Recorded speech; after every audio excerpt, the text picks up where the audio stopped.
नमस्कार, मी Firdaus Khan Pathan, good morning citizen, Buldhana जिल्हा उपसंपादक।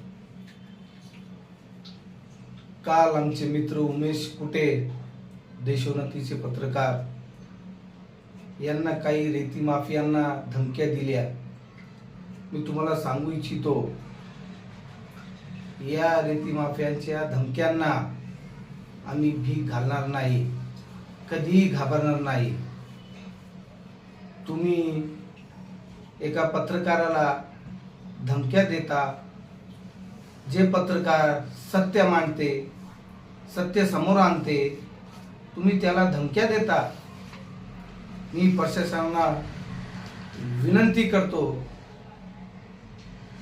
असे रेती माफियांना जे धमकी देणाऱ्या आहे त्यांना तुम्ही बेड्या घाला। पत्रकार बांधव आम्ही कधी सहन करणार नाही। बस इतकंच सांगून मी रजा घेतो। जय हिंद, जय महाराष्ट्र।